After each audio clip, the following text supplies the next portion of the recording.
1.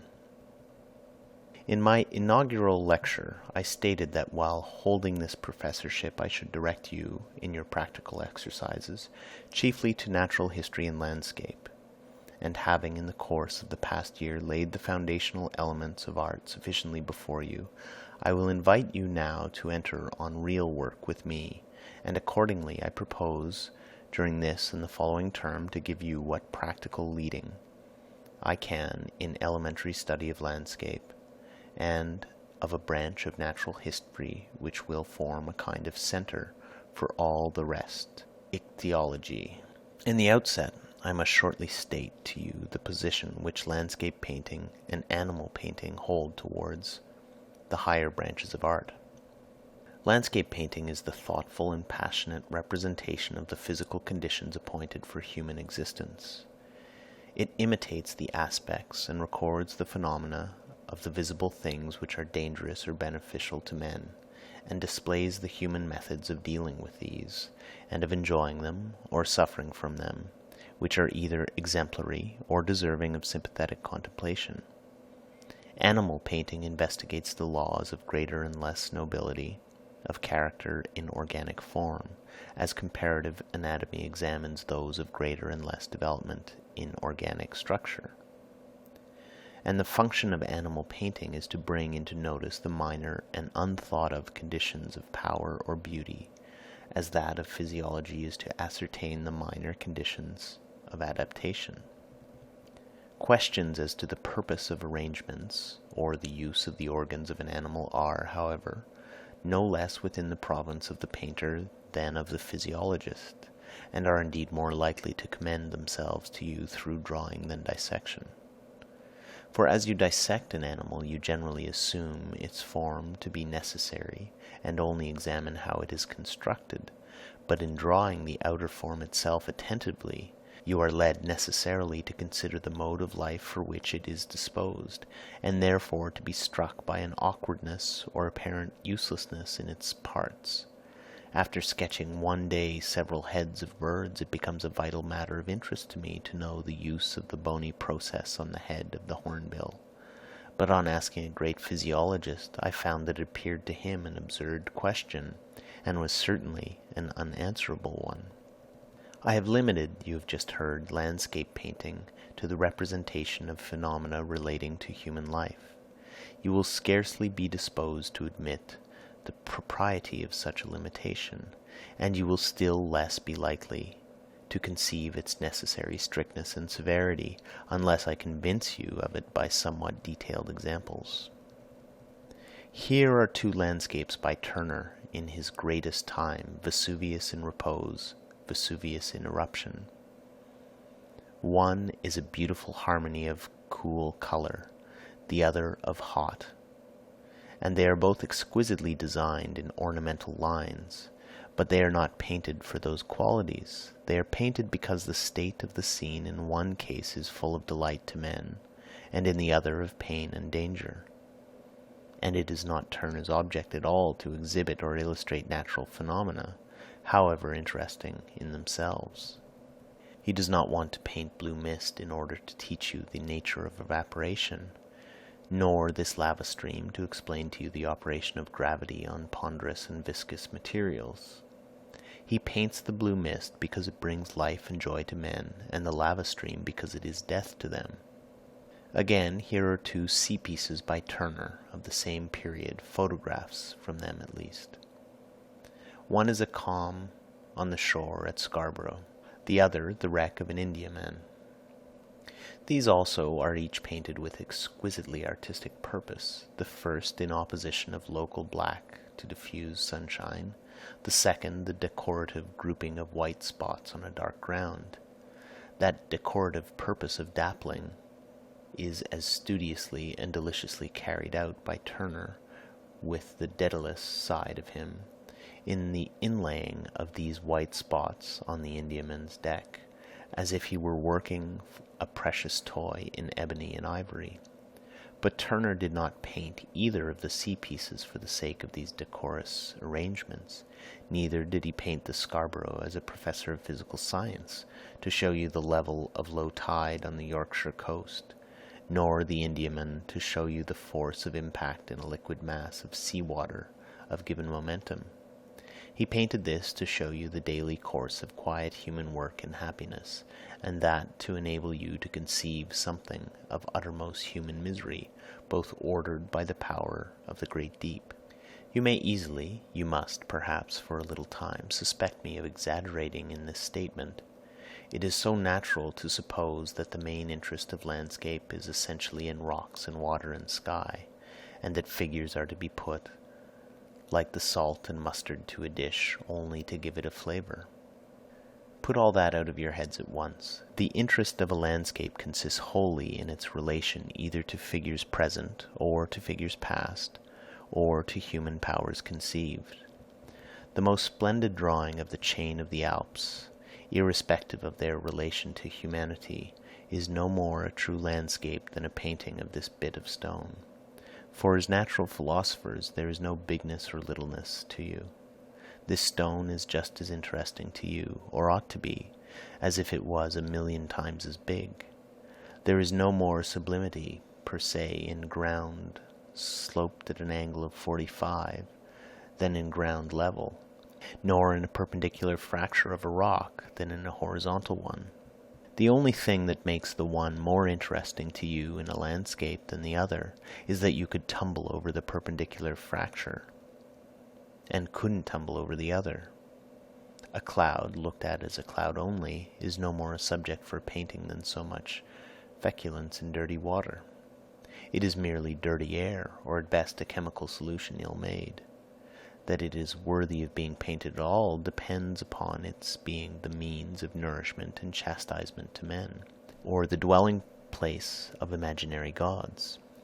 There's a bit of blue sky and cloud by Turner, one of the loveliest ever painted by human hand, but as a mere pattern of blue and white, he had better have painted a jay's wing. This was only painted by him, and is, in reality, only pleasant to you, because it signifies the coming of a gleam of sweet sunshine in windy weather. And the wind is worth thinking of only because it fills the sails of ships, and the sun because it warms the sailors. Now, it is most important that you should convince yourself of and fully enter into this truth, because all the difficulty in choosing subject arises from mistakes about it. I dare say some of you who are fond of sketching have gone out often in the most beautiful country, and yet with the feeling that there was no good subject to be found in it. That always arises from your not having sympathy enough with its vital character, and looking for physical picturesqueness instead. On the contrary, there are crude efforts at landscape painting, made continually upon the most splendid physical phenomena, in America and other countries without any history. It is not of the slightest use. Niagara, or the North Pole, and the Aurora Borealis won't make a landscape, but a ditch at Iffley will, if you have humanity in you, enough in you to interpret the feelings of hedgers and ditchers and frogs. Next, here is one of the most beautiful landscapes ever painted, the best I have next to Greta and Tees. The subject physically is a mere bank of grass above a stream with some wych elms and willows, a level-topped bank. The water has cut its way down through the soft alluvion of an elevated plain to the limestone rock at the bottom. Had this scene been in America, no mortal could have made a landscape of it. It is nothing but a grass bank with some not very pretty trees scattered over it, wholly without grouping. The stream at the bottom is rocky indeed, but its rocks are mean, flat, and of a dull yellow color. The sky is gray and shapeless. There is absolutely nothing to paint anywhere of essential landscape subject as commonly understood. Now see what the landscape consists in, which I have told you is one of the most beautiful ever painted by man. There's first a little bit of it left nearly wild, not quite wild. There's a cart and a rider's track through it among the copse. And then, standing simply on the wild moss, trooper's ground, the scattered ruins of a great abbey, seen so dimly that they seem to be fading out of sight in color as in time. These two things together, the wild copse wood and the ruin, take you back into the life of the 14th century. The one is the border rider's kingdom, the other that of peace which has striven against border riding, how vainly. Both these are remains of the past, but the outhouses and refectory of the abbey have been turned into a farmhouse, and that is inhabited, and in front of it the mistress is feeding her chickens. You see, the country is perfectly quiet and innocent, for there is no trace of offence anywhere. The cattle have strayed down to the riverside, it being a hot day, and some rest in the shade and two in the water.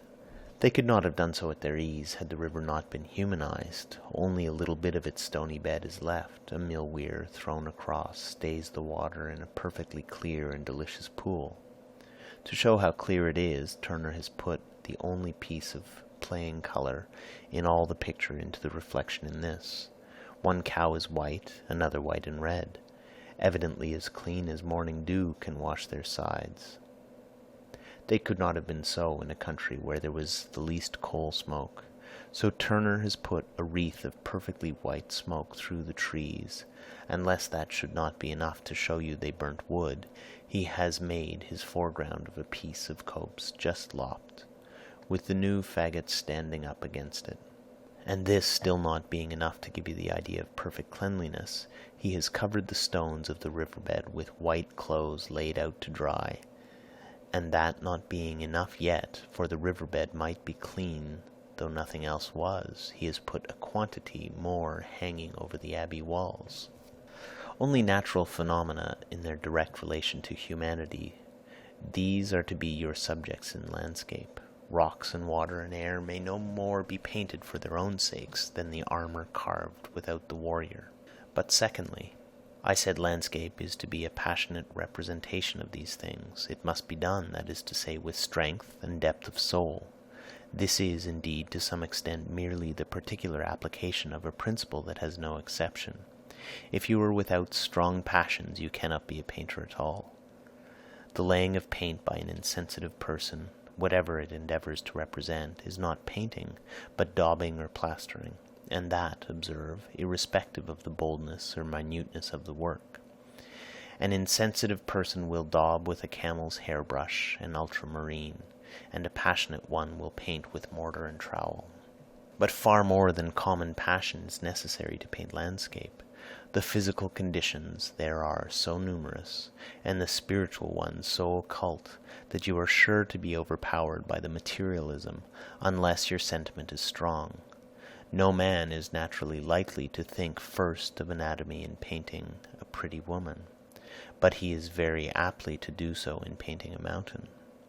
No man of ordinary sense will take pleasure in features that have no meaning, but he may easily take it in heath, woods, or waterfalls that have no expression.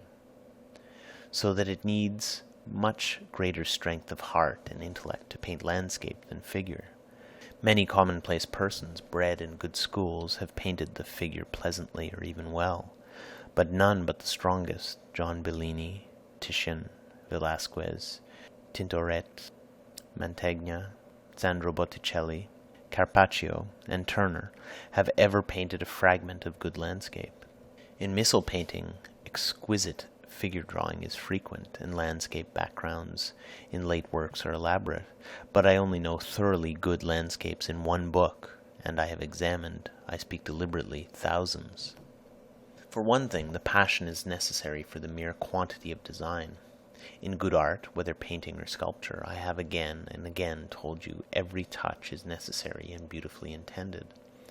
Now it falls within the compass of ordinary application to place rightly all the folds of drapery or gleams of light on a chain, or ornaments in a pattern. But when it comes to placing every leaf in a tree, the painter gets tired. Here, for instance, is a little bit of Sandro Botticelli background. I have purposely sketched it in the slightest way, that you might see how the entire value of it depends on thoughtful placing. There is no texture aimed at, no completion, scarcely any variety of light and shade, but by mere care in the placing the thing is beautiful. Well, every leaf, every cloud, every touch is placed with the same care and great work, and when this is done, as by John Bellini, in the picture of Peter Martyr, or as it was by Titian in the great Peter Martyr. With every leaf in a wood he gets tired. I know no other such landscape in the world as that is, or as that was.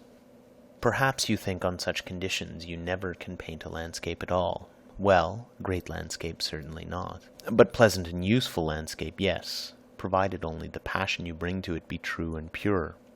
The degree of it you cannot command, the genuineness of it you can. Yes, and the depth of source also. Tintoret's passion may be like the Reichenbach, and yours only like a little dripping Holywell, but both equally from deep springs. But though the virtue of all painting, and similarly of sculpture and every other art, is in passion, I must not have you begin by working passionately. The discipline of youth, in all its work, is in cooling and curbing itself, as the discipline of age is in warming and urging itself. You know the Bacchic chorus of old men in Plato's Laws. To the end of life, indeed, the strength of a man's finest nature is shown in due continence. But that is because the finest nature remains young to the death. And for you, the first thing you have to do in art, as in life, is to be quiet and firm, quiet above everything, and modest, with this most essential modesty, that you must like the landscape you are doing, and to draw better than you expect to like your drawing of it, however well it may succeed. If you would not rather have the real thing than your sketch of it, you are not in a right state of mind for sketching at all. If you only think of the scene, what a nice sketch this will make, be assured you will never make a nice sketch of it. You may think you have produced a beautiful work, nay, perhaps the public and many fair judges will agree with you, but I tell you positively there will be no enduring value in what you have thus done. Whereas if you think of the scene, if I could only get some shadow or scrawl of this to carry away with me, how glad I should be. Then, whatever you do will be, according to your strength, good and progressive. It may be feeble or much faultful, but it will be vital and essentially precious. Now, it is not possible for you to command this state of mind, nor anything like it, in yourselves at once. Nay, in all probability your eyes are so satiated by the false popular art surrounding us now on all sides that you cannot see the delicate reality, though you try. But even though you may not care for the truth, you can act as if you did, and tell it. Now, therefore, observe this following quite plain direction. Whenever you set yourself to draw anything, consider only how best you may give a person who has not seen the place a true idea of it. Use any means in your power to do that, and don't think of the person for whom you are drawing as a connoisseur, but as a person of ordinary sense and feeling. Don't get artist-like qualities for him, but first give him the pleasant sensation of being at the place. Then show him how the land lies, how the water runs, how the wind blows, and so on. Always think of the public as Molière of his old woman. You have done nothing really great or good if you can't please her. Now, beginning wisely so as to lose no time or labor, you will learn to paint all the conditions of quiet light and sky before you attempt those of variable light and cloud. Do not trouble yourselves with or allow yourselves to be tempted by any effects that are brilliant or tremendous. Accept only that from the beginning. I recommend you to watch always for sunrise, to keep a little diary of the manner of it, and to have beside your window a small sketch-book, with pencil cut overnight, and colors moist. The one indulgence which I would have you allow yourself in fast coloring for some time is the endeavor to secure some record at the instant of the colors of morning clouds, while, if they are merely white or gray or blue, you must get an outline of them with your pencil. You will soon feel by this means what are the real difficulties to be encountered in all landscape coloring, and your eyes will be educated to the quality and harmonious action of forms. But for the rest, learn to paint everything in the quietest and simplest light. First outline your whole subject completely, with delicate sharp pencil line. If you don't get more than that, let your outline be a finished and lovely diagram of the whole. All the objects are then to be painted of their proper colors, matching them as nearly as you can, in the manner that a missal is painted, filling the outline shapes neatly up to their junctions, reinforcing afterwards when necessary, but as little as possible, but above all, knowing precisely what the light is and where it is. I have brought 2 old-fashioned colored engravings which are a precise type of the style I want you to begin with. Finished from corner to corner, as well as the painter easily could, everything done to good purpose, nothing for vain glory, nothing in haste or affectation, nothing in feverish or morbid excitement.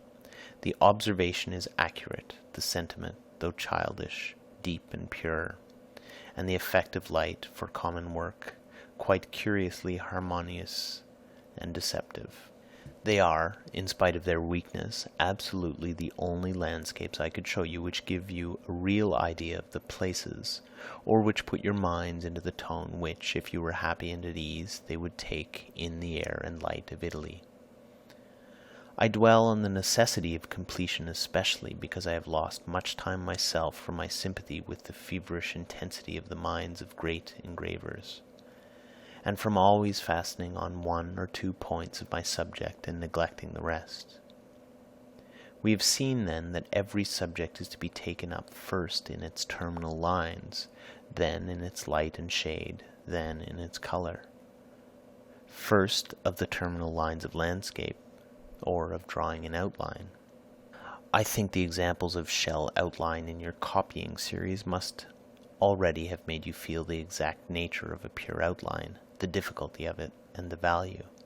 But we have now to deal with limits of a more subtle kind. The outline of any simple solid form, even though it may have complex parts, represents an actual limit, accurately to be followed. The outline of a cup, of a shell, or an animal's limb has a determinable course which your pen or pencil line either coincides with or does not. You can say of that line either it is wrong or right. If right, it is in a measure suggestive, and nobly suggestive of the character of the object. But the greater number of objects in a landscape either have outlines so complex that no pencil could follow them, as trees in middle distance, or they have no actual outline at all, but a gradated and softened edge, as, for the most part, clouds, foam, and the like. And even in things which have determinate form, the outline of that form is usually quite incapable of expressing its real character. Here is the most ordinary component of a foreground, for instance, a pleasantly colored stone. Any of its pure outlines are not only without beauty, but absolutely powerless to give you any notion of its character, although that character is in itself so interesting that here Turner has made a picture of little more than a heap of such stones, with blue water to oppose their color. In consequence of these difficulties and insufficiencies, most landscape painters have been tempted to neglect outline altogether, and think only of effects of light or color on masses more or less obscurely defined. They have thus gradually lost their sense of organic form, their precision of hand, and their respect for limiting law. In a word, for all the safeguards and severe dignities of their art. And landscape painting has, therefore, more in consequence of this one error than of any other, become weak, frivolous, and justly despised. Now, if any of you have chanced to notice at the end of my Queen of the Air my saying that in landscape Turner must be your only guide, you perhaps have thought I said so because of his great power in melting colors or in massing light and shade. Not so. I have always said he is the only great landscape painter, and to be your only guide, because he is the only landscape painter who can draw an outline. His finished works perhaps appear to you more vague than any other master's. No man loses his outlines more constantly. You will be surprised to know that his frankness in losing depends on his certainty of finding if he chooses, and that, while all other landscape painters study from nature in shade or color, Turner always sketches with the point. Always, of course, is a wide word. In your copying series I have put a sketch by Turner in color from nature. Some few others of the kind exist in the National Gallery and elsewhere, but as a rule, from his boyhood to the last day of his life, he sketched only with the fine pencil point, and always the outline, more if he had time, but at least the outline of every scene that interested him, and in general outlines so subtle and elaborate as to be inexhaustible in examination and uncopyable for delicacy. Here is a sketch of an English park scene which represents the average character of a study from nature by Turner. And here the sketch from nature of Dunblane Abbey for the Liber Studiorum, which shows you what he took from nature when he had time only to get what was most precious to him. The first thing, therefore, you have to learn in landscape is to outline, and therefore we must know precisely what an outline is, how it ought to be represented, and this it will be right to define in quite general terms applicable to all subjects. We saw in the 5th lecture that every visible thing consisted of spaces of color, terminated either by sharp or gradated limits. Whenever they are sharp, the line of separation followed by the point of your drawing instrument is the proper outline of your subject, whether it represents the limits of flat spaces or of solid forms. For instance, here is a drawing by Holbein of a lady in a dark dress, with bars of black velvet round her arm. Her form is seen everywhere defined against the light by a perfectly sharp linear limit, which Holbein can accurately draw with his pen. The patches of velvet are also distinguished from the rest of her dress by a linear limit, which he follows with his pen just as decisively. Here, therefore, is your first great law. Whenever you see one space of color distinguished from another by a sharp limit, you are to draw that limit firmly, and that is your outline. Also, observe that as you are representing this limit by a dark line is a conventionalism, and just as much a conventionalism when the line is subtle as when it is thick. The great masters accept and declare that conventionalism with perfect frankness, and use bold and decisive outline, if any. Also observe that though, when you are master of your art, you may modify your outline by making it dark in some parts, light in others, and even sometimes thick and sometimes slender, a scientifically accurate outline is perfectly equal throughout. And in your first practice I wish you to use always a pen with a blunt point, which will make no hair stroke under any conditions, so that using black ink and only one movement of the pen, not returning to thicken your line, you shall either have your line there or not there, and that you may not be able to gradate or change it in any way or degree whatsoever. Now the first question respecting it is, what place is your thick line to have with respect to the limit which it represents, outside of it, or inside, or over it? Theoretically, it is to be over it, the true limit falling all the way along the center of your thick line. The contest of Apelles with Protogenes consisted in striking this true limit within each other's lines more and more finely, and you may always consider your pen line as representing the first incision for sculpture, the true limit being the sharp center of the incision. But, practically, when you are outlining a light object defined against a dark one, the line must go outside of it, and when a dark object against a light one, inside of it. In this drawing of Holbein's, the hand being seen against the light, the outline goes inside the contour of the fingers. Secondly, and this is of great importance, it will happen constantly that forms are entirely distinct from each other and separated by true limits, which are yet invisible, or nearly so, to the eye. I place, for instance, one of these eggs in front of the other, and probably to most of you the separation in the light is indiscernible. Is it then to be outlined? In practically combining outline with accomplished light and shade, there are cases of this kind in which the outline may, with advantage, or even must, for truth of effect, be omitted. But the facts of the solid form are of so vital importance, and the perfect command of them so necessary to the dignity and intelligibility of the work, that the greatest artist, even for their finished drawings, like to limit every solid form by a fine line, whether its contour be visible to the eye or not.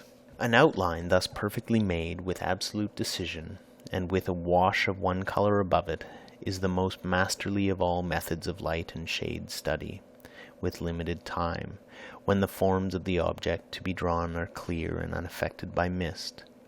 But without any wash of color, such an outline is the most valuable of all means for obtaining such memoranda of any scene as may explain to another person or record for yourself what is most important in its features.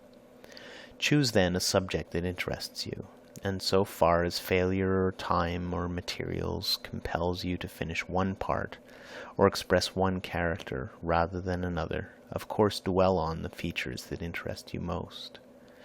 But beyond this, forget, or even somewhat repress yourself, and make it your first object to give a true idea of the place to other people. You are not to endeavor to express your own feelings about it. If anything, err on the side of concealing them. What is best is not to think of yourself at all, but to state as plainly and simply as you can the whole truth of the thing. What you think unimportant in it may to another person be the most touching part of it. What you think beautiful may be in truth commonplace and of small value. Quietly complete each part to the best of your power, endeavoring to maintain a steady and dutiful energy and the tranquil pleasure of a workman. End of Lecture 1.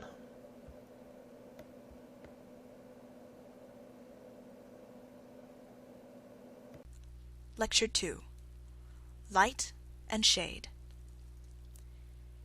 In my last lecture, I laid before you evidence that the greatness of the master whom I wished you to follow as your only guide in landscape depended primarily on his studying from nature always with the point, that is to say, in pen or pencil outline. Today I wish to show you that his preeminence depends secondarily on his perfect rendering of form and distance by light and shade, before he admits a thought of color. I say before, however, observe carefully, only with reference to the construction of any given picture, not with reference to the order in which he learnt his mechanical processes. From the beginning he worked out of doors with the point, but indoors with the brush, and attains perfect skill in washing flat color long before he attains anything like skill in delineation of form. Here, for instance, is a drawing when he was 12 or 13 years old, of Dover Castle and the Dover coach, in which the future love of mystery is exhibited by his studiously showing the way in which the dust rises about the wheels, and an interest in drunken sailors which materially affected his marine studies, shown not less in the occupants of the hind seat. But what I want you to observe is that, though the trees, coach, horses, and sailors are drawn as any schoolboy would draw them, the sky is washed in so smoothly that few watercolor painters of our day would lightly accept a challenge to match it. And therefore it is, among many other reasons, that I put the brush into your hands from the first, and try you with a wash in lampblack before you enter my working class. But as regards the composition of his picture, the drawing is always first with Turner, the color second. Drawing, that is to say, the expression by gradation of light, either of form or space. Again, I thus give you a statement wholly adverse to the vulgar opinion of him. You will find that statement early in the first volume of Modern Painters, and repeated now through all my works these 25 years, in vain. Nobody will believe that the main virtue of Turner is in his drawing.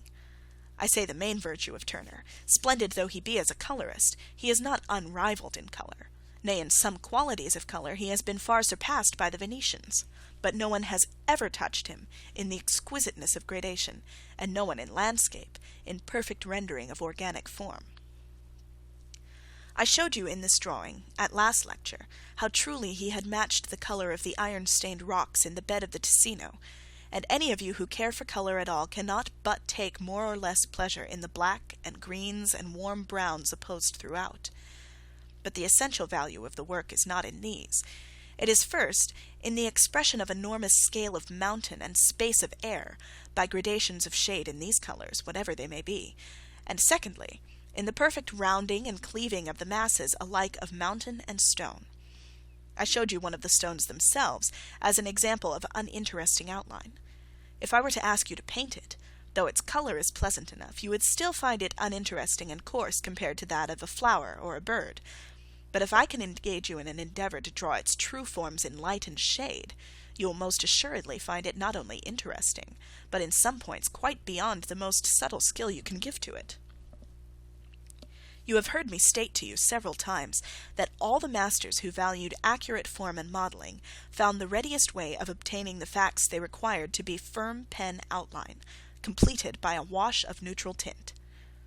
This method is indeed rarely used by Raphael or Michelangelo in the drawings they have left to us, because their studies are nearly all tentative, experiments in composition, in which the imperfect or careless pen outline suggested all they required, and was capable of easy change without confusing the eye.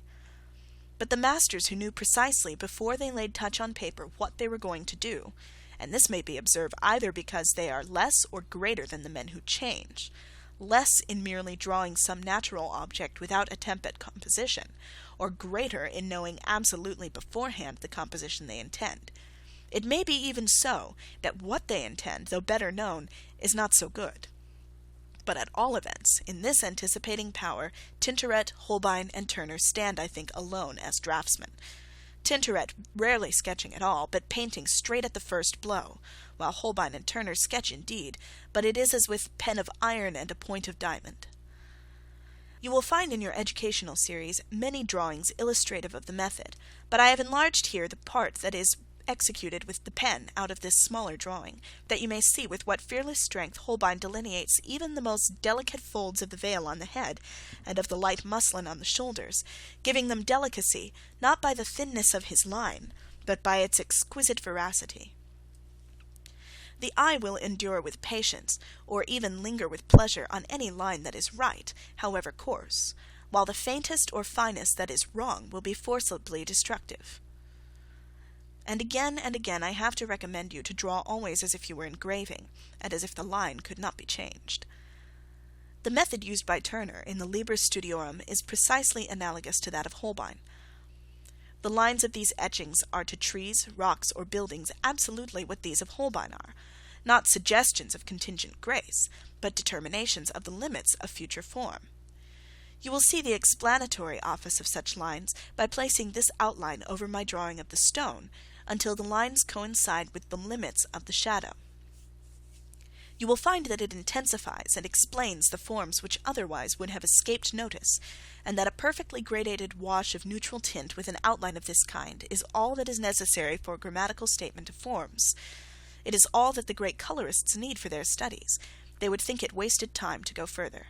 But if you have no eye for colour, you may go further in another manner with enjoyment. Now to go back to Turner. The first great object of the Liber Studiorum, for which I requested you in my 6th lecture to make constant use of it, is the delineation of solid form by outline and shadow. But a yet more important purpose in each of the designs in that book is the expression of such landscape powers and character as have especial relation to the pleasures and pain of human life, but especially the pain. And it is in this respect that I desired you to be assured not merely of their superiority, but of their absolute difference in kind from photography, as works of disciplined design. I do not know whether any of you were interested enough in the little note in my catalogue on this view near Blair Athol, to look for the scene itself during your summer rambles. If any did, and found it, I am nearly certain their impression would be only that of an extreme wonder how Turner could have made so little of so beautiful a spot. The projecting rock, when I last saw it in 1857, and I am certain when Turner saw it, was covered with lichens having as many colours as a painted window. The stream, or rather powerful and deep Highland river, the Tilt, foamed and eddied magnificently through the narrow channel, and the wild vegetation in the rock crannies was a finished arabesque of living sculpture, of which this study of mine, made on another stream in Glenfinlass, only a few miles away, will give you a fair idea. Turner has absolutely stripped the rock of its beautiful lichens to bare slate, with one quartz vein running up through it. He has quieted the river into a commonplace stream. He has given, of all the rich vegetation, only one cluster of quite uninteresting leaves, and a clump of birches with ragged trunks. Yet observe, I have told you of it. He has put into one scene the spirit of Scotland. Similarly, those of you who in your long vacations have ever stayed near Dumblane will, I think, be disappointed in no small degree by this study of the Abbey, for which I showed you the sketch at last lecture. You probably know that the oval window in its west end is one of the prettiest pieces of rough 13th century carving in the kingdom. I used it for a chief example in my lectures at Edinburgh, and you know that the lancet windows, in their fine proportion and rugged masonry, would alone form a study of ruined Gothic masonry of exquisite interest. Yet you find Turner representing the lancet window by a few bare oval lines like the hoop of a barrel, and indicating the rest of the structure by a monotonous and thin piece of outline, of which I was asked by one of yourselves last term, and quite naturally and rightly, how Turner came to draw it so slightly, or we may even say, so badly. Whenever you find Turner stopping short, or apparently failing in this way, especially when he does the contrary of what any of us would have been nearly sure to do, then is the time to look for your main lesson from him. You recollect those quiet words of the strongest of all Shakespeare's heroes, when anyone else would have had his sword out in an instant, quote, "Keep up your bright swords, for the dew will rust them. Were it my cue to fight, I should have known it without a prompter." End quote. Othello, Act 1, Scene 2. Now you must always watch keenly what Turner's cue is. You will see his hand go to his hilt fast enough when it comes. Dumblane Abbey is a pretty piece of building enough, it is true, but the virtue of the whole scene and meaning is not in the masonry of it. There is much better masonry and much more wonderful ruin of it elsewhere. Dumblane Abbey, tower and aisles and all, would go under one of the arches of buildings such as there are in the world. Look at what Turner will do when his cue is masonry, in the Colosseum. What the execution of that drawing is you may judge by looking with a magnifying glass at the ivy and battlements in this, when also his cue is masonry. What then can he mean by not so much as indicating one pebble or joint in the walls of Dumblane? I was sending out the other day to a friend in America a chosen group of the Liber Studiorum to form a nucleus for an art collection at Boston, and I warned my friend at once to guard his public against the sore disappointment their first sight of these much celebrated works would be to them. You will have to make them understand, I wrote to him, that their first lesson will be in observing not what Turner has done, but what he has not done. These are not finished pictures, but studies, endeavours, that is to say, to get the utmost result possible with the simplest means. They are essentially thoughtful, and have each their fixed purpose, to which everything else is sacrificed, and that purpose is always imaginative, to get at the heart of the thing, not at its outside. Now it is true there are beautiful lichens at Blair Athol, and good building at Dumblane, but there are lovely lichens all over the cold regions of the world, and there is far more interesting architecture in other countries than in Scotland. The essential character of Scotland is that of a wild and thinly inhabited rocky country, not sublimely mountainous, but beautiful in low rock and light streamlet everywhere, with sweet copsewood and rudely growing trees. This wild land possesses a subdued and imperfect school of architecture, and has an infinitely tragic feudal, pastoral, and civic history. And in the events of that history, a deep tenderness of sentiment is mingled with a cruel and barren rigidity of habitual character, accurately corresponding to the conditions of climate and earth. Now I want you especially to notice, with respect to these things, Turner's introduction of the ugly square tower high upon the left. Your first instinct would be to exclaim, "How unlucky that that was there at all! Why, at least, could not Turner have kept it out of sight?" He has quite gratuitously brought it into sight, gratuitously drawn firmly the 3 lines of stiff dripstone which mark its squareness and blankness. It is precisely that blank vacancy of decoration and setting of the meagre angles against wind and war which he wants to force on your notice, that he may take you thoroughly out of Italy and Greece, and put you wholly in a barbarous and frost-hardened land, that, once having its gloom defined, he may show you all the more intensely what pastoral purity and innocence of life, and loveliness of nature, are underneath the banks and braes of Down, and by every brooklet that feeds the Forth and Clyde. That is the main purpose of these 2 studies. How it is obtained by various incidents in the drawing of stones and trees and figures, I will show you another time. The chief element in both is the sadness and depth of their effect of subdued though clear light in sky and stream. The sadness of their effect I repeat. If you remember anything of the lectures I gave you through last year, you must be gradually getting accustomed to my definition of the Greek school in art as one essentially chiaroscurist, as opposed to Gothic colour, realist as opposed to Gothic imagination, and despairing as opposed to Gothic hope. and you are prepared to recognize it by any one of these three conditions. Only observe the chiaroscuro is simply the technical result of the two others. A Greek painter likes light and shade, first because they enable him to realize form solidly, while color is flat, and secondly, because light and shade are melancholy, while color is gay. So that the defect of color and substitution of more or less gray or gloomy effects of rounded gradation constantly express the two characters, first academic or Greek fleshliness and solidity as opposed to Gothic imagination, and secondly of Greek tragic horror and gloom as opposed to Gothic gladness. In the great French room in the Louvre, if you at all remember the general character of the historical pictures, you will instantly recognize, in thinking generally of them, the rounded, fleshly, and solid character in the drawing, the grey or greenish and brownish colour, or defect of colour, lurid and moonlight-like, and the gloomy choice of subjects, as the deluge, the field of Eylau, the starvation on the raft, and the death of Endymion, always melancholy, and usually horrible. The more recent pictures of the painter Gérôme unite all these attributes in a singular degree. Above all, the fleshliness and materialism which make his studies of the nude, in my judgment, altogether inadmissible into the rank of the fine arts. Now you observe that I never speak of this Greek school but with a certain dread, and yet I have told you that Turner belongs to it, that all the strongest men in times of developed art belong to it, but then remember, so do all the basest. The learning of the Academy is indeed a splendid accessory to the original power in Velázquez, in Titian, or in Reynolds. But the whole world of art is full of a base learning of the Academy, which when fools possess, they become a tenfold plague of fools. And again, a stern and more or less hopeless melancholy necessarily is undercurrent in the minds of the greatest men of all ages, of Homer, Aeschylus, Pindar, or Shakespeare. But an earthly, sensual, and weak despondency is the attribute of the lowest mental and bodily disease, and the imbecilities and lassitudes which follow crime, both in nations and individuals, can only find a last stimulus to their own dying sensation in the fascinated contemplation of completer death.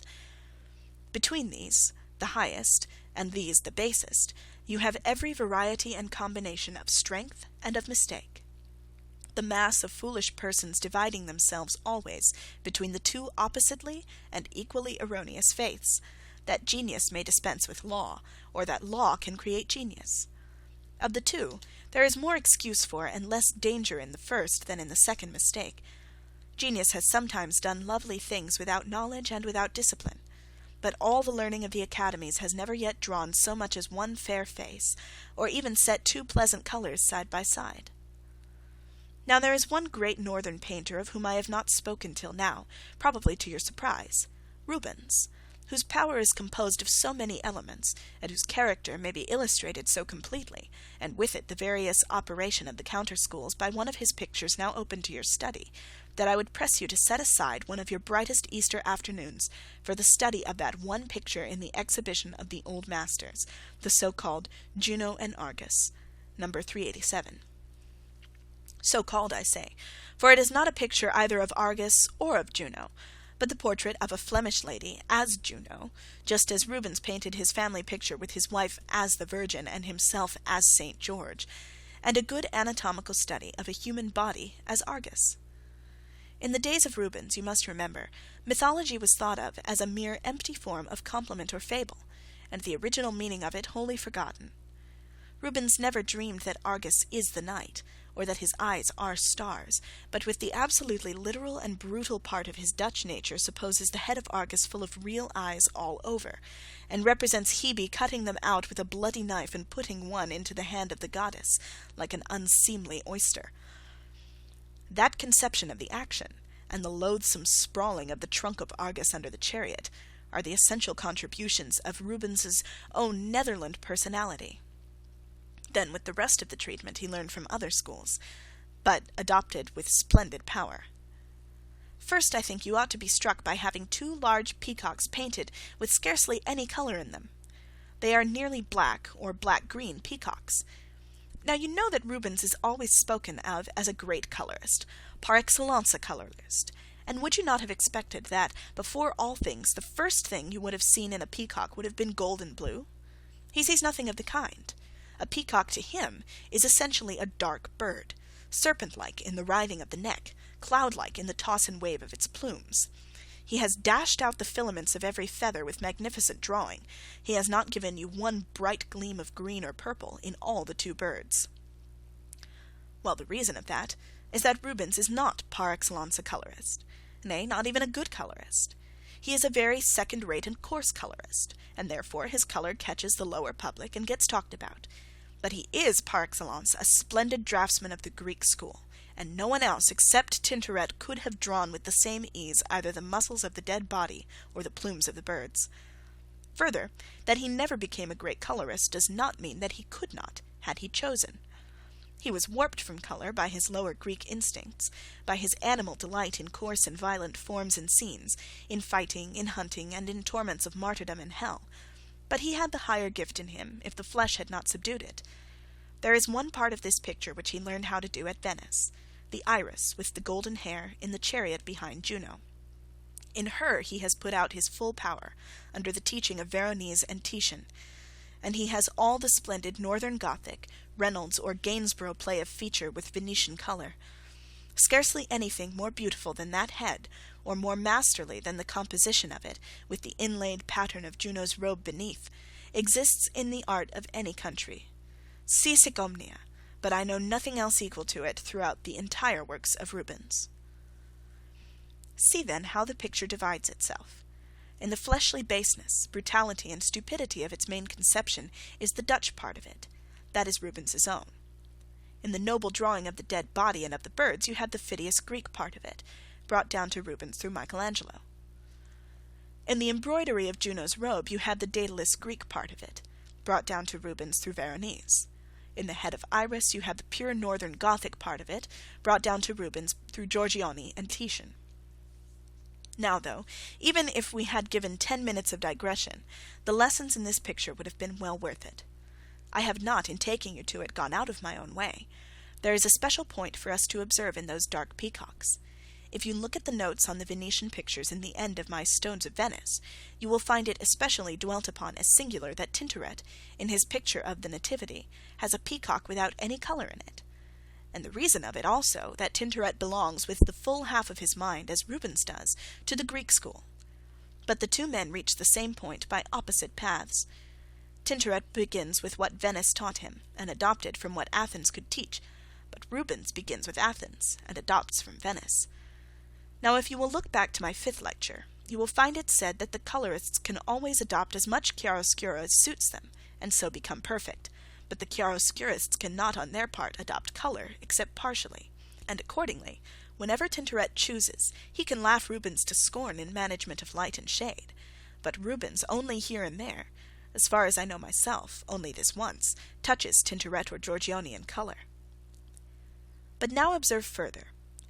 The Greek chiaroscuro, I have just told you, is by one body of men pursued academically, as a means of expressing form, by another tragically, as a mystery of light and shade, corresponding to and forming part of the joy and sorrow of life.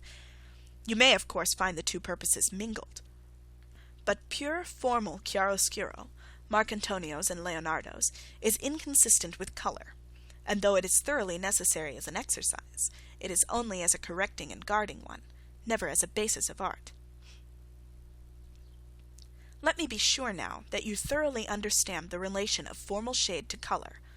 Here is an egg, here a green cluster of leaves, here a bunch of black grapes. In formal chiaroscuro, all these are to be considered as white, and drawn as if they were carved in marble. In the engraving of Melancholy, what I meant by telling you it was in formal chiaroscuro was that the ball is white, the leaves are white, the dress is white. You can't tell what colour any of these stand for. On the contrary, to a colorist, the first question about everything is its colour. Is this a white thing, a green thing, or a blue thing? Down must go my touch of white, green, or dark blue first of all. If afterwards I can make them look round, or like fruit and leaves, it is all very well, but if I can't, blue or green they at least shall be. Now, here you have exactly the thing done by the two masters we are speaking of. Here is a copy of Turner's Vignette of Martini. This is wholly a design of the coloured school. Here is a bit of the vine in the foreground with purple grapes. The grapes, so far from being drawn as round, are stuck in with angular flat spots, but they are vividly purple spots. Their whole vitality and use in the design is in their Tyrian nature. Here, on the contrary, is Durer's Flight into Egypt, with grapes and palm fruit above. Both are white, but both engraved so as to look thoroughly round. All the other great chiaroscurists whom I named to you, Reynolds, Velasquez, and Titian, approached their colour also on the safe side, from Venice. They always think of colour first. But Turner had to work his way out of the dark Greek school up to Venice. He always thinks of his shadow first, and it held him in some degree fatally to the end. These pictures, which you all laughed at, were not what you fancied, mad endeavours for colour. They were agonizing Greek efforts to get light. He could have got colour easily enough if he had rested in that, which I will show you in next lecture. Still, he so nearly made himself a Venetian that, as opposed to the Dutch academical chiaroscurists, he is to be considered a Venetian altogether. And now I will show you, in a very simple subject, the exact opposition of the two schools. Here is a study of swans, from a Dutch book of academical instruction in Rubens's time. It is a good and valuable book in many ways, and you are going to have some copies sent you from it.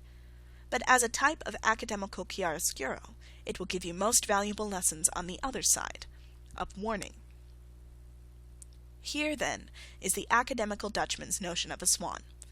He has laboriously engraved every feather, and has rounded the bird into a ball, and has thought to himself that never swan has been so engraved before. But he has never with his Dutch eyes perceived 2 points in the swan which are vital to it. First, that it is white, and secondly, that it is graceful. He has above all things missed the proportion, and necessarily, therefore, the bend of its neck. Now, take the colorist's view of the matter. To him, the first main facts about the swan are that it is a white thing with black spots. Turner takes his brush in his right hand, with a little white in it, another in his left hand with a little lampblack. He takes a piece of brown paper, works for about 2 minutes with his white brush, passes the black to his right hand, and works half a minute with that, and there you are. You would like to be able to draw 2 swans in 2 minutes and a half yourselves. Perhaps so, and I can show you how, but it will need 20 years' work all day long. First, in the meantime, you must draw them rightly, if it takes 2 hours instead of 2 minutes, and above all remember that they are black and white. But further, you see how intensely Turner felt precisely what the Fleming did not feel, the bend of the neck. Now this is not because Turner is a colorist as opposed to the Fleming, but because he is a pure and highly trained Greek, as opposed to the Fleming's low Greek. Both, so far as they are aiming at form, are now working in the Greek school of Phidias, but Turner is true Greek, for he is thinking only of the truth about the swan, and De Witt is pseudo-Greek, for he is thinking not of the swan at all, but of his own Dutch self. And so he has ended in making, with all his essentially piggish nature, this sleeping swan's neck as nearly possible like a leg of a pork. That is the result of academical work, in the hands of a vulgar person. And now I will ask you to look carefully at 3 more pictures in the London exhibition. The first, the Nativity, by Sandro Botticelli. It is an early work by him, but a quite perfect example of what the masters of the pure Greek school did in Florence. One of the Greek main characters, you know, is to be, Greek aprosopos, faceless. If you look first at the faces in this picture, you will find them ugly, often without expression, always ill or carelessly drawn. The entire purpose of the picture is a mystic symbolism by motion and chiaroscuro. By motion first, there is a dome of burning clouds in the upper heaven. 12 angels half float, half dance in a circle round the lower vault of it. All their drapery is drifted so as to make you feel the whirlwind of their motion. They are seen by gleams of silvery or fiery light, relieved against an equally lighted blue of inimitable depth and loveliness. It is impossible for you ever to see a more noble work of passionate Greek chiaroscuro, rejoicing in light. From this I should like you to go instantly to Rembrandt's Portrait of a Burgomaster, number 77 in the Exhibition of Old Masters. That is ignobly passionate chiaroscuro, rejoicing in darkness rather than light. You cannot see a finer work by Rembrandt. It has all his power of rendering character, and the portrait is celebrated through the world, but it is entirely second-rate work. The character in the face is only striking to persons who like candlelight effects better than sunshine. Any head by Titian has twice the character, and seen by daylight instead of glass. The rest of the picture is as false in light and shade as it is pretentious, made up chiefly of gleaming buttons in places where no light could possibly reach them, and of an embossed belt on the shoulder, which people think finely painted because it is all over lumps of colour, not one of which was necessary. That embossed execution of Rembrandt's is just as much ignorant work as the embossed projecting jewels of Carlo Crivelli. A real painter never loads. See the Velasquez, No. 415 in the same exhibition. Finally, from the Rembrandt go to the little Cima, No. 93, St. Mark. There you have the Sandro Botticelli of the noble Greek school in Florence, the Rembrandt of the debased Greek school in Holland, and the Cima of the pure colour school of Venice. The Cima differs from the Rembrandt by being lovely, from the Botticelli by being simple and calm. The painter does not desire the excitement of rapid movement, nor even the passion of beautiful light. But he hates darkness as he does death, and falsehood more than either. He has painted a noble human creature simply in clear daylight, not in rapture, nor yet in agony. He is dressed neither in a rainbow, nor bedraggled with blood. You are neither to be alarmed nor entertained by anything that is likely to happen to him. You are not to be improved by the piety of his expression, nor disgusted by its truculence. But there is more true mastery of light and shade, if your eye is subtle enough to see it, in the hollows and angles of the architecture and folds of the dress, than in all the etchings of Rembrandt put together. The unexciting colour will not at first delight you, but its charm will never fail, and from all the works of variously strained and obtrusive power with which it is surrounded, you will find that you never return to it but with a sense of relief and of peace, which can only be given you by the tender skill which is wholly without pretence, without pride, and without error. End of Lecture 2, Light and Shade. Lecture 3, Color. The distinctions between schools of art which I have so often asked you to observe are, you must be aware, founded only on the excess of certain qualities in one group of painters over another, or the difference in their tendencies, and not in the absolute possession by one group, and absence in the rest, of any given skill. But this impossibility of drawing trenchant lines of parting need never interfere with the distinctness of our conception of the opponent principles which balance each other in great minds, or paralyze each other in weak ones. And I cannot too often urge you to keep clearly separate in your thoughts the school which I have called of crystal, because its distinctive virtue is seen unaided in the sharp separations and prismatic harmonies of painted glass, and the other, the school of clay, because its distinctive virtue is seen in the qualities of any fine work in uncolored terracotta, and in every drawing which represents them.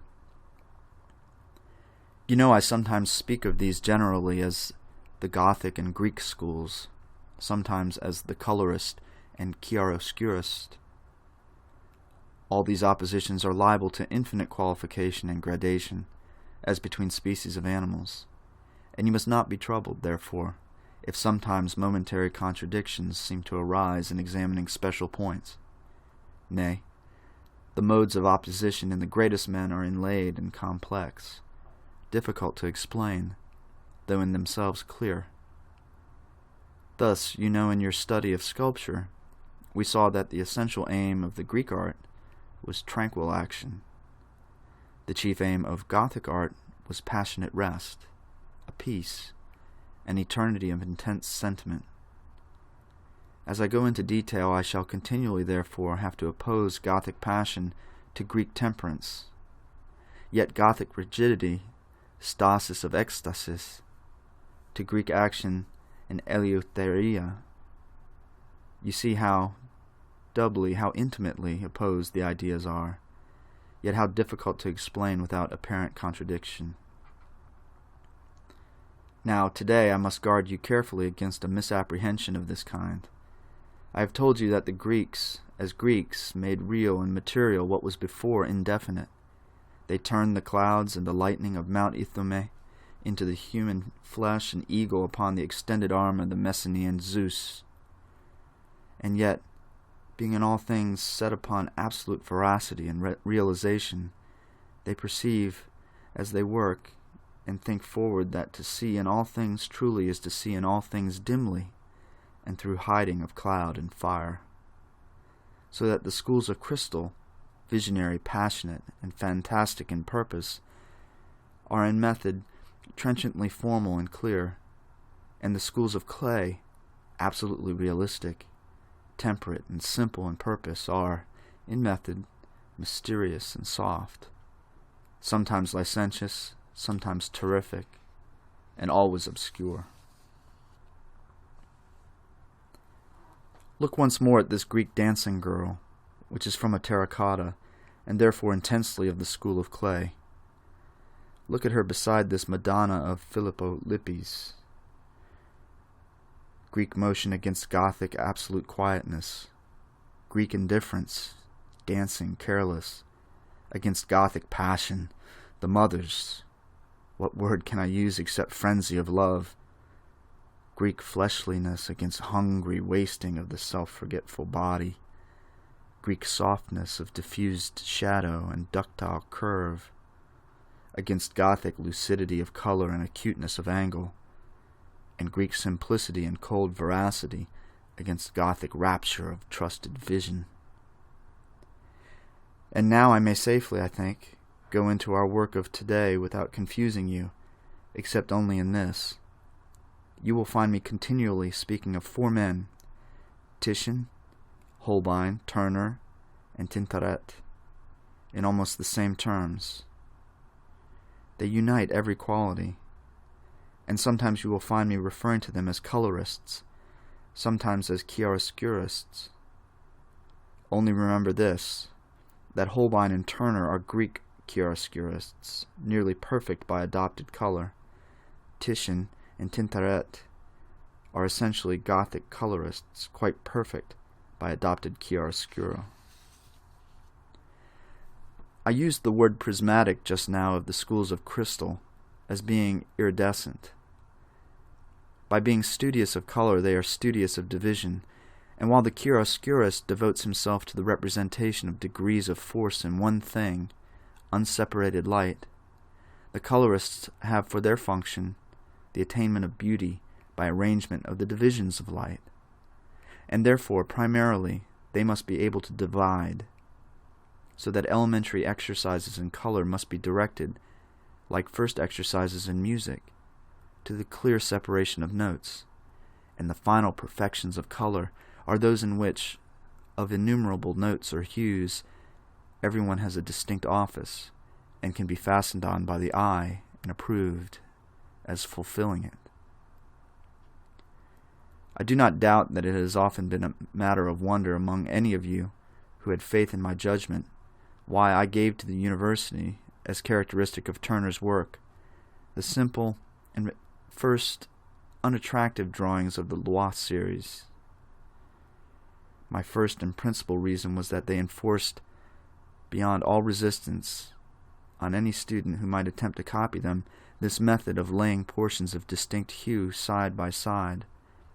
Some of the touches, indeed, when the tint has been mixed with much water, have been laid in little drops or ponds, so that the pigment might crystallize hard at the edge.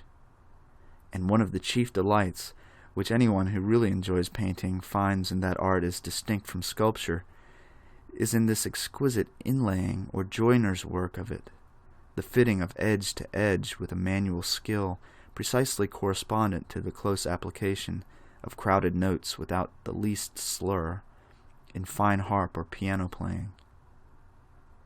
In many of the finest works of color on a large scale there is even some admission of the quality given to a painted window by the dark lead bars between the pieces of glass. Both Tintoret and Veronese, when they paint on dark grounds, continually stop short with their tints just before they touch others, leaving the dark ground showing between in a narrow bar. In the Paul Veronese and the National Gallery you will everywhere and there find pieces of outline like this of Holbein's, which you would suppose were drawn, as that is, with a brown pencil. But no, look close, and you will find they are the dark ground, left between two tints brought close to each other without touching. It follows also from this law of construction that any master who can color can also do any pane of his window that he likes, separately from the rest. Thus, you see here is one of Sir Joshua's first sittings. The head is very nearly done with the first color. A piece of background is put in round it. His sitter has had a pretty silver brooch on, which Reynolds, having done as much as he chose to the face for that time, paints quietly in its place below, leaving the dress between to be fitted in afterwards, and he puts a little patch of the yellow gown that is to be at the side. And it follows also from this law of construction that there must never be any hesitation or repentance in the direction of your lines of limit, so that not only in the beautiful dexterity of the joiner's work, but in the necessity of cutting out each piece of color at once and forever. For though you can correct an erroneous junction of black and white because the gray between has the nature of either, you cannot correct an erroneous junction of red and green, which make a neutral between them. If they overlap, that is neither red nor green. Thus the practice of color educates at once in neatness of hand and distinctness of will, so that, as I wrote long ago in the 3rd volume of Modern Painters, you are always safe if you hold the hand of a colorist. I have brought you a little sketch today from the foreground of a Venetian picture, in which there is a bit that will show you in this precision of method. It is the head of a parrot with a little flower in his beak from a picture of Carpaccio's, one of his series of the life of St. George. I could not get the curves of the leaves, and they are patched and spoiled, but the parrot's head, however badly done, is put down with no more touches than the Venetian gave it, and it will show you exactly his method. First, a thin, warm ground has been laid over the whole canvas, which Carpaccio wanted as an undercurrent through all the color, just as there is an undercurrent of gray in the Louvre drawings. Then on this he strikes his parrot in vermilion, almost flat color, rounding a little only with a glaze of lake, but attending mainly to get the character of the bird by the pure outline of its form, as if it were cut out of a piece of ruby glass. Then he comes to the beak of it. The brown ground beneath is left for the most part. One touch of black is put for the hollow, 2 delicate lines of dark gray define the outer curve, and one little quivering touch of white draws the inner edge of the mandible. There are just 4 touches, fine as the finest penmanship, to do that beak, and yet you will find that in the peculiar perroquetish mumbling and nibbling action of it, and all the character in which this nibbling beak differs from the tearing beak of the eagle, it is impossible to go farther or be more precise. And this is only an incident, remember, in a large picture. Let me notice, in passing, the infinite absurdity of ever hanging Venetian pictures above the line of sight.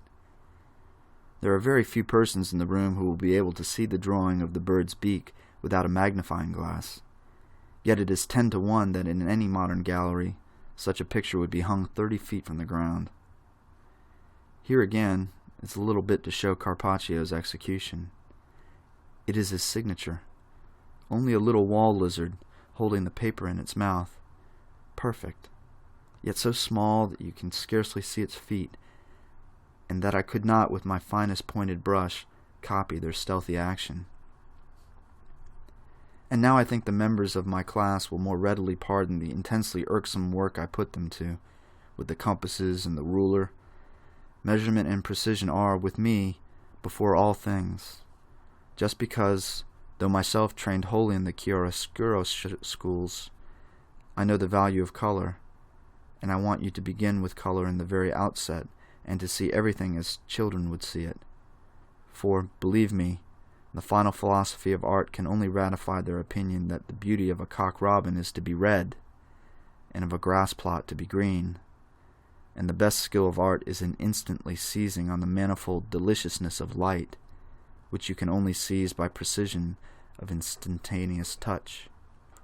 Of course, I cannot do so myself, yet in these sketches of mine, made for the sake of color, there is enough to show you the nature and the value of the method.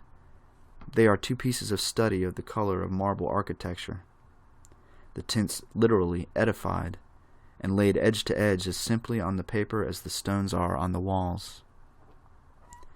But please note in them one thing especially. The testing rule I gave for good color in the elements of drawing is that you make the white precious and the black conspicuous. Now you will see in these studies that the moment the white is enclosed properly and harmonized with the other hues, it becomes somehow more precious and pearly than the white paper, and that I am not afraid to leave a whole field of untreated white paper all round it, being sure that even the little diamonds in the round window will tell as jewels if they are gradated justly. Again, there is not a touch of black in any shadow, however deep, of these two studies, so that if I chose to put a piece of black near them, it would be conspicuous with a vengeance. But in this vignette, copied from Turner, you have the two principles brought out perfectly. You have the white of foaming water, of buildings and clouds, brought out brilliantly from a white ground, and though part of the subject is in deep shadow, the eye at once catches the one black point admitted in front. Well, the first reason that I gave you these Louvre drawings was this of their infallible decision. The second was their extreme modesty in color. They are beyond all other works that I know existing, dependent for their effect on low, subdued tones, their favorite choice in time of day being either dawn or twilight, and even their brightest sunsets produced chiefly out of gray paper. This last, the loveliest of all, gives the warmth of a summer twilight with a tinge of color on the gray paper, so slight that it may be a question with some of you whether any is there. And I must beg you to observe and receive as a rule without any exception, that whether color be gay or sad, the value of it depends never on violence, but always on subtlety. It may be that a great colorist will use his utmost force of color as a singer his full power of voice, but, loud or low, the virtue is in both cases always in refinement, never in loudness. The west window of Chartres is bedropped with crimson deeper than blood, but it is as soft as it is deep, and as quiet as the light of dawn. I say, whether color be gay or sad, it must, remember, be one or the other. You know I told you that the pure Gothic school of color was entirely cheerful. That is applied to landscape, it assumes that all nature is lovely, and may be clearly seen, that destruction and decay are accidents of our present state, never to be thought of seriously, and above all things never to be painted, but that whatever is orderly, healthy, radiant, fruitful, and beautiful is to be loved with all our hearts and painted with all our skill. I told you also that no complete system of art for either natural history or landscape could be formed on this system, that the wrath of a wild beast and the tossing of a mountain torrent are equally impossible to a painter of the purest school, that in higher fields of thought, increasing knowledge means increasing sorrow, and every art which has complete sympathy with humanity must be chastened by the sight and oppressed by the memory of pain. But there is no reason why your system of study should be a complete one, if it be right and profitable, though incomplete. If you can find it in your hearts to follow out only the Gothic thoughts of landscape, I deeply wish you would, and for many reasons. First, it has never yet received due development, for at the moment when artistic skill and knowledge of effect became sufficient to complete its purposes, the Reformation destroyed the faith in which they might have been accomplished. For to the whole body of powerful draftsmen the Reformation meant the Greek school and the shadow of death. So that of exquisitely developed Gothic landscape you may count the examples on the fingers of your hand. Van Eyck's Adoration of the Lamb at Bruges, another little Van Eyck in the Louvre, the John Bellini lately presented to the National Gallery, another John Bellini in Rome, and the St. George of Carpaccio at Venice, are all that I can name myself of great works. but there exist some exquisite though feebler designs in missal painting, of which, in England, the landscape and flowers in the Psalter of Henry VI will serve you for a sufficient type, the landscape in the Grimani Missal at Venice being monumentally typical and perfect. Now for your own practice in this, having first acquired the skill of exquisite delineation and laying of pure color day by day, you must draw some lovely natural form or flower or animal without obscurity, as in missal painting, choosing for study in natural scenes only what is beautiful and strong in life.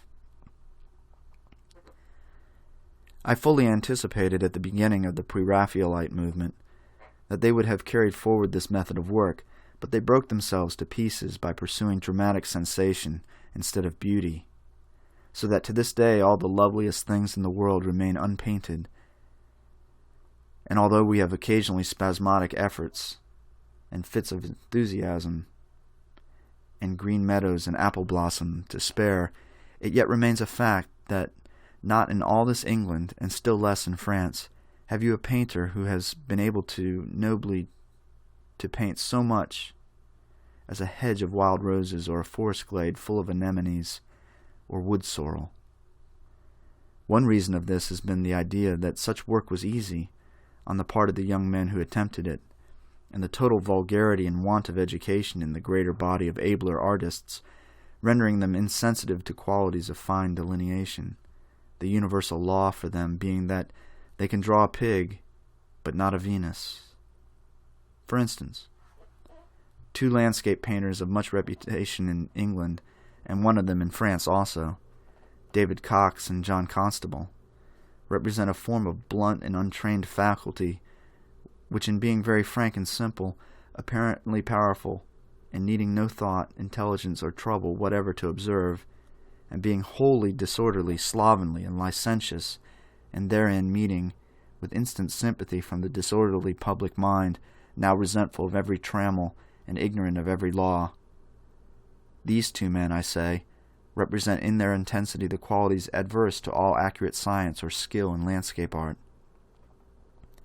their work being the mere blundering of clever peasants, and deserving no name whatever in any school of true practice, but consummately mischievous, first, in its easy satisfaction of the painter's own self-complacencies, and then in the pretense of ability which blinds the public to all the virtue of patience and to all the difficulty of precision. There is more relation to the great schools of art, more fellowship with Bellini and Titian, in the humblest painter of letters on village signboards than in men like these. Do not, therefore, think that the Gothic school is an easy one. You might more easily fill a house with pictures like Constable's from garret to cellar than imitate one cluster of leaves by Van Eyck or Giotto. And among all the efforts that have been made to paint our common wildflowers, I have only once, and that in this very year, just in time to show it to you, seen the thing done rightly. But now observe, these flowers, beautiful as they are not of the Gothic school. The law of that school is that everything shall be seen clearly, or at least only in such mist or faintness as shall be delightful.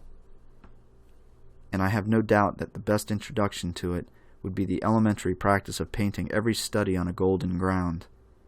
This at once compels you to understand that the work is to be imaginative and decorative, that it represents beautiful things in the clearest way, but not under existing conditions, and that, in fact, you are producing jeweler's work rather than pictures.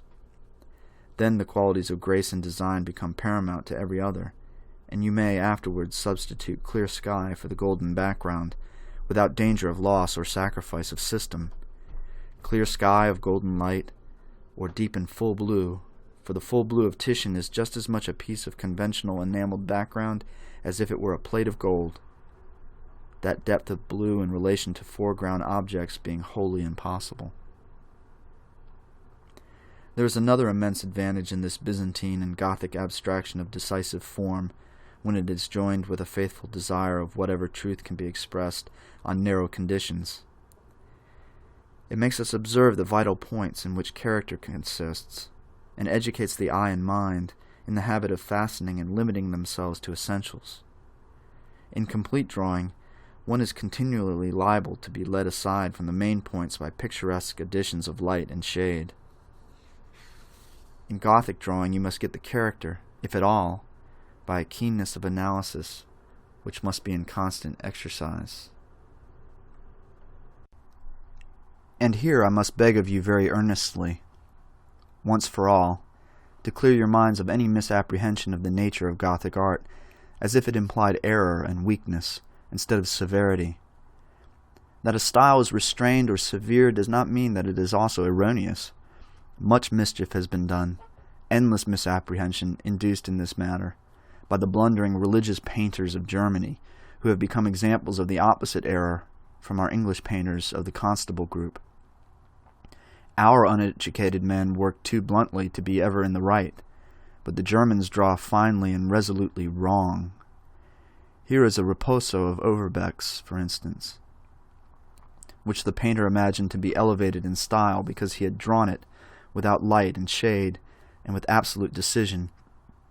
And so far, indeed, it is Gothic enough, but it is separated everlastingly from Gothic and from all other living work, because the painter was too vain to look at anything he had to paint, and drew every mass of his drapery in lines that were as impossible as they were stiff, and stretched out the limbs of his Madonna in actions as unlikely as they are uncomfortable. In all early Gothic art, indeed, you will find failure of this kind, especially distortion and rigidity, which are in many respects painfully to be compared with the splendid repose of classic art. But the distortion is not Gothic. The intensity, the abstraction, the force of character are, and the beauty of color. Here is a very imperfect but illustrative border of flowers and animals on a golden ground. The large letter contains, indeed, entirely feeble and ill-drawn figures. That is merely childish and failing work of an inferior hand. It is not characteristic of Gothic, or any other school. But this peacock, being drawn with intense delight in blue on gold, and getting character of peacock in the general sharp outline, instead of, as Rubens' peacocks, in black shadow, is distinctively Gothic of fine style. I wish you therefore to begin your study of natural history and landscape by discerning the simple outlines and the pleasant colors of things, and to rest in them as long as you can. But, observe, you can only do this on one condition, that of striving also to create in reality the beauty which you seek in imagination. It will be wholly impossible for you to retain the tranquillity of temper and felicity of faith necessary for noble purist painting, unless you are actively engaged in promoting the felicity and peace of practical life. None of this bright Gothic art was ever done but either by faith in the attainableness of felicity in heaven, or under conditions of real order and delicate loveliness on the earth. As long as I can possibly keep you among them, there you shall stay, among the almond and apple blossom. But if you go on into the veracities of the school of clay, you will find there is something at the roots of almond and apple trees, which is this. You must look at him in the face, fight him, conquer him, with what scathe you may. You need not think to keep out of the way of him. There is Turner's dragon, and there is Michelangelo's. There, a very little one of Carpaccio's. Every soul of them had to understand the creature, and very earnestly. Not that Michelangelo understands his dragon, as the others do. He was not enough of a colorist either to catch the points of the creature's aspect, or to feel the same hatred of them. But I confess myself always amazed, in looking at Michelangelo's work here or elsewhere, at his total carelessness of anatomical character, except only in the human body. It is very easy to round a dragon's neck if the only idea you have of it is that it is virtually no more than a coiled sausage. And besides, anybody can round anything if you have full scale from white highlight to black shadow. But look here, at Carpaccio, even in my copy. The colorist says, first of all, as my delicious perroquet was ruby, so this nasty viper shall be black. And then is the question, can I round him off, even though he is black, and make him slimy, and yet springy and close down, clotted like a pool of black blood on the earth, all the same? Look at him beside Michelangelo's, and then tell me the Venetians can't draw. And also, Carpaccio does it with a touch, with one sweep of his brush. 3 minutes at the most allowed for all the beast, while Michelangelo has been haggling at this dragon's neck for an hour. Then note also in Turner's that clinging to the earth, the specialty of him, Il Gran Nemico, the great enemy, Plutus. His claws are like the clefts of the rock, his shoulders like its pinnacles, his belly deep into every fissure, glued down, loaded down. His bat's wings cannot lift him, they are rudimentary wings only. Before I tell you what he means himself, you must know what all this smoke about him means.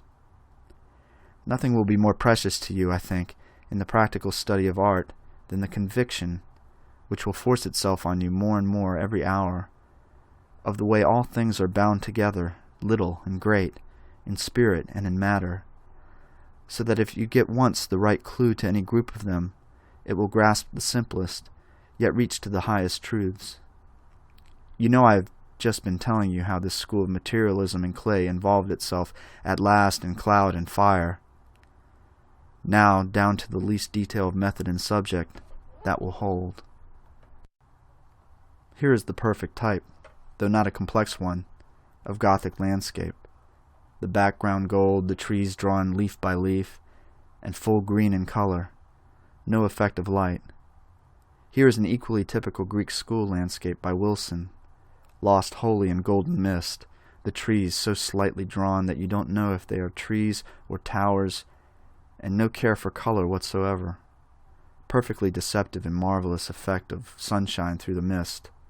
Apollo and the Python. Now here is Raphael, exactly between the two, trees still drawn leaf by leaf, wholly formal, but beautiful mist coming gradually into the distance. Well then, last, here is Turner's, Greek school of the highest class, and you define his art absolutely as first the displaying intensely and with the sternest intellect of natural form as it is, and then the envelopment of it with cloud and fire. Only there are two sorts of cloud and fire. He knows them both. There's one and there's another, the Dudley and the Flint.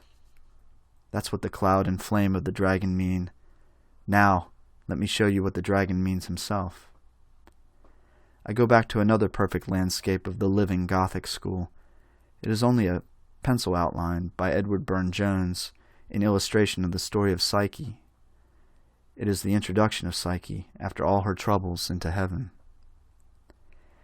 Now in this of Burne-Jones, the landscape is clearly full of light everywhere, color or glass light. That is, the outline is prepared for modification of color only. Every plant in the grass is set formally, grows perfectly, and may be realized completely. Exquisite order and universal with eternal life and light, this is the faith and effort of the schools of crystal, and you may describe and complete their work quite literally by taking any verses of Chaucer in his tender mood and observing how he insists on the clearness and brightness first, and then on the order.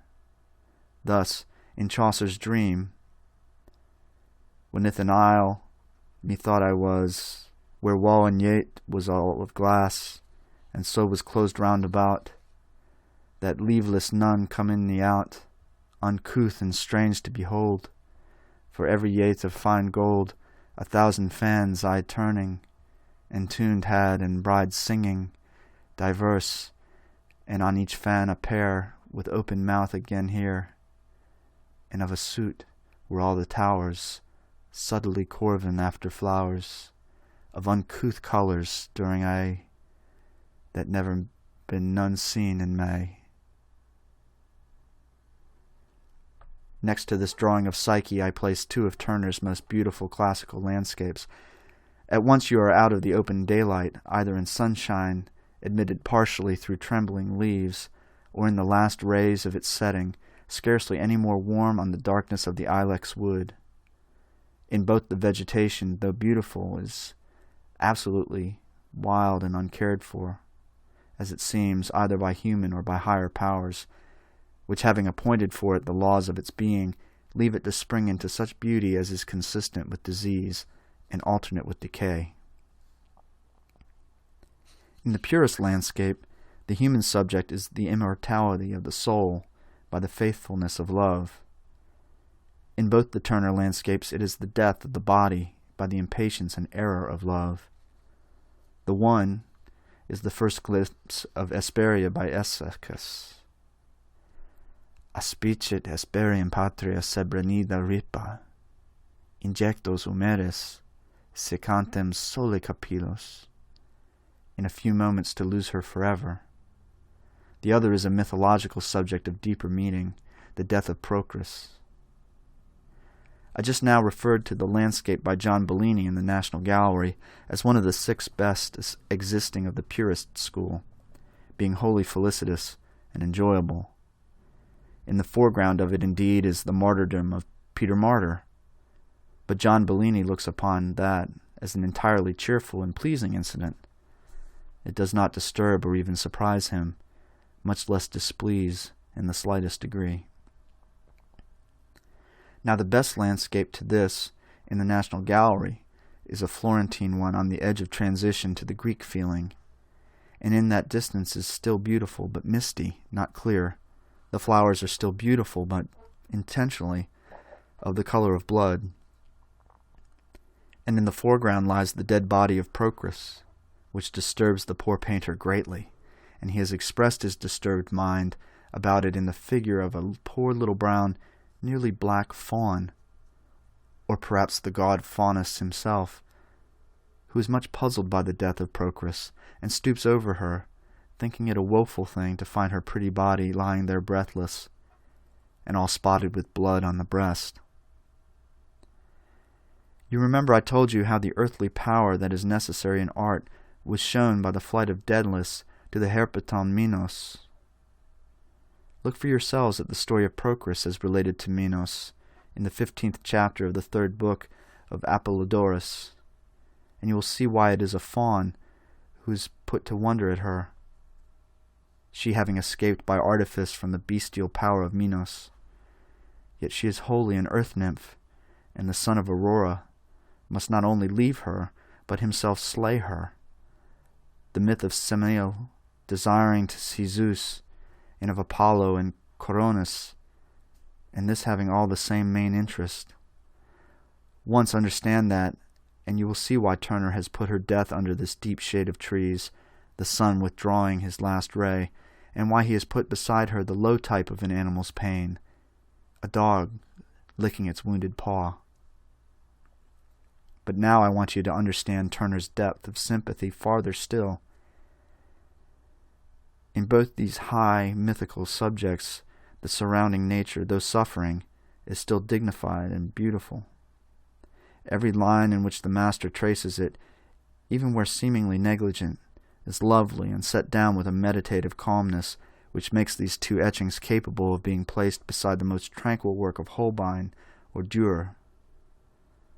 In this Cephalus, especially, note the extreme equality and serenity of every outline. But now here is a subject of which you will wonder at first why Turner drew it at all. It has no beauty whatsoever, no specialty of picturesqueness, and all its lines are cramped and poor. The crampedness and the poverty are all intended. This is no longer to make us think of the death of happy souls, but of the labor of unhappy ones, at least of the more or less limited, dullest, and, I must not say homely, but unhomely life of the neglected agricultural poor. It is a gleaner bringing down her one sheaf of corn to an old watermill, itself mossy and rent, scarcely able to get its stones to turn. An ill-bred dog stands joyless by the unfenced stream. Two country boys lean, joyless, against a wall that is half broken down, and all about the steps down which the girl is bringing her sheaf, the bank of earth, flowerless and rugged, testifies only of its malignity. And in the black and sternly rugged etching, no longer graceful but hard and broken in every touch, the master insists upon the ancient curse of the earth. Thorns also, and thistles shall it bring forth to thee. And now you will see at once with what feeling Turner completes, in a more tender mood, this lovely subject of his Yorkshire stream, by giving it the conditions of pastoral and agricultural life, the cattle by the pool, the milkmaid crossing the bridge with her pail on her head, the mill with the old millstones, and its gleaming weir as his chief light led across behind the wild trees. And not among our soft-flowing rivers only, but here among the torrents of the great Chartreuse, where another man would assuredly have drawn the monastery, Turner only draws their working mill. And here I am able to show you, fortunately, one of his works painted at this time of his most earnest thought, when his imagination was still freshly filled with the Greek mythology, and he saw for the first time with his own eyes the clouds come down upon the actual earth. The scene is one which, in old times of Swiss traveling, you would all have known well. A little cascade, which descends to the road from Geneva to Chamonix, near the village of Magouin, from under a subordinate ridge of the Aiguille de Varan, known as the Aiguillette. None of you probably know the scene now, for your only subject is to get to Chamonix and up Mont Blanc, and down again. But the valley of Cluse, if you knew it, is worth many Chamonix, and it impressed Turner profoundly. The facts of the spot are here given in mere and pure simplicity. A quite unpicturesque bridge, a few trees partly stunted and blasted by the violence of the torrent in storms at their roots, a cottage with its mill wheel. This has lately been pulled down to widen the road, and the brook shed from the rocks and finding its way to join the Arve. The scene is absolutely Arcadian. All the traditions of the Greek hills, in their purity, were found on such rocks and shadows as these, and Turner has given you the birth of the shepherd Hermes on Selene. In its visible and solemn presence, the white cloud, Hermes Areophoros, forming out of heaven upon the hills, the brook, distilled from it, as the type of human life, born of the cloud and vanishing into the cloud, led down by the haunting Hermes among the ravines, and then, like the reflection of the cloud itself, the white sheep, with the dog of Argus, guarding them, drinking from the stream. And now, do you see why I gave you, for the beginning of your types of landscape thought, that junction of Tees and Greta in their misty ravines? And this glen of the Greta above, in which Turner has indeed done his best to paint the trees that live again after their autumn, the twilight that will rise again with twilight of dawn, the stream that flows always, and the resting on the cliffs of the clouds that return if they vanish. But of human life, he says, a boy climbing among the trees for his entangled kite, and these white stones in the mountain churchyard show forth all the strength and all the end. You think that saying of the Greek school, Pindar's summary of it, Tidetis, Tideotis, a sorrowful and degrading lesson. See at least, then, that you reach the level of such degradation. See that your lives be in nothing worse than a boy's climbing for his entangled kite. It will be well for you if you join not with those who instead of kites fly falcons, who instead of obeying the last words of the great cloud shepherd, to feed his sheep, live the lives, how much less than vanity, of the war-wolf and the gear-eagle? Or do you think it a dishonor to man to say to him that death is but only rest? See that when it draws near to you, you may look to it, at least for sweetness of rest, and that you recognize the Lord of Death coming to you, as a shepherd, gathering you into his fold for the night. End of Lecture 3. Lectures on Landscape by John Ruskin.